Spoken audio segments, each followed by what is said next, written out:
Alors aujourd'hui, on plonge au cœur d'un sujet absolument fascinant, la bataille qui fait rage pour définir la véritable valeur de la crypto-monnaie Pi. C'est un véritable choc des titans. D'un côté, on a un rêve communautaire, une vision qui valorise le Pi à des centaines de milliers de dollars. Et de l'autre, la réalité froide du marché, où il s'échange pour quelques centimes. Entre les deux, une date clé se profile, le 22 janvier. C'est le moment de vérité qui pourrait absolument tout faire basculer. Cet écart, il est spectaculaire, mais il faut bien comprendre que c'est beaucoup plus qu'une simple différence de prix. C'est un véritable affrontement entre deux visions du monde. Voilà le chiffre qui met le feu aux poudres. 314 509 $. C'est ce qu'on appelle la valeur de consensus global ou GCV. Un chiffre qui n'est pas choisi au hasard, bien sûr. C'est un symbole, un véritable acte de foi dans le potentiel du paille. Et en face, c'est la douche froide. Sur des plateformes d'échange comme MXC, ce qu'on trouve, ce n'est même pas encore le vrai Pi. C'est juste une promesse de vente, un IOU. Et début janvier, sa valeur flirtait avec les 20 centimes. Le fossé est juste abyssal. Ce qu'il faut absolument saisir ici, c'est que cette balance, elle ne pèse pas que des chiffres. Non, elle pèse deux idéologies, deux philosophies qui s'affrontent au cœur même de l'écosystème paille. Bon, mais alors d'où ça sort cette idée un peu folle d'un Pi à plus de 300 000 $? Pour le comprendre, il faut vraiment se pencher sur la philosophie qui se cache derrière ce nombre. Le GCV, ce n'est pas un prix de marché, pas du tout. C'est une déclaration d'intention. Ses partisans le voient comme un mouvement pour imposer une valeur intrinsèque très élevée dès le départ. L'idée, c'est que le Pi ne soit pas un simple gadget pour spéculateurs, mais une vraie monnaie d'échange de grande valeur.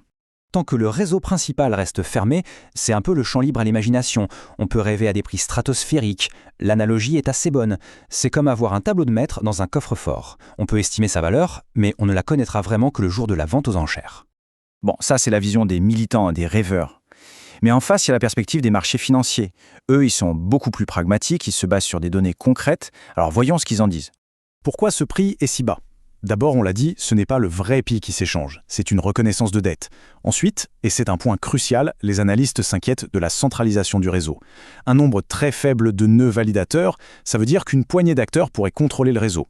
Et ça, pour le marché, c'est un énorme drapeau rouge.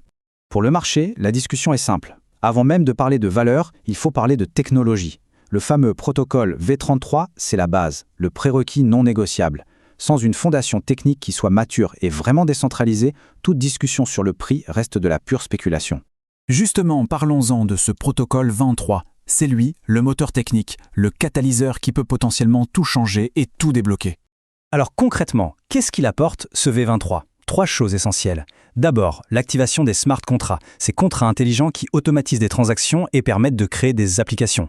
Ensuite, l'intégration de la vérification d'identité directement sur la blockchain, pour plus de sécurité.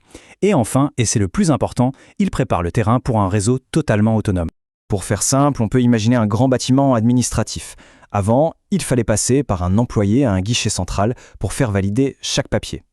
Avec V23, c'est comme si le bâtiment devenait intelligent et entièrement automatisé. Les règles sont écrites dans les murs et tout le monde peut interagir sans avoir besoin d'une autorisation centrale. C'est ça, la décentralisation. Et c'est cette nouvelle capacité technologique qui amène au point culminant de notre histoire, ce vote décisif du 22 janvier, un vote de la communauté qui va littéralement façonner l'avenir de Pi. Ce vote, ce n'est pas anodin, c'est le tout premier grand acte de gouvernance de la communauté.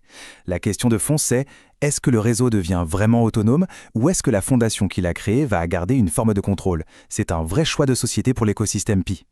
Et ce qui rend la chose encore plus intéressante, c'est que les marchés financiers regardent ça de très près. Pour les grandes plateformes d'échange comme MXC ou Binance, un 8 francs à l'ouverture totale du réseau, c'est le signal de départ. C'est le feu vert pour un listing officiel et massif qui va enfin confronter le Pi aux forces du marché mondial. Au final, ce vote, c'est l'arbitrage suprême entre ces deux visions économiques. Est-ce qu'il faut s'accrocher à un prix de consensus militant très élevé, au risque de paraître déconnecté de la réalité ? Ou est-ce qu'il vaut mieux embrasser la loi de l'offre et de la demande pour attirer les investisseurs et bâtir une valeur durable ? La question reste donc entière. Est-ce que ce vote décisif va tuer le rêve du GCV ou est-ce qu'il va, au contraire, lui donner la légitimité qui lui manquait ? On peut le dire, l'avenir du Pi Network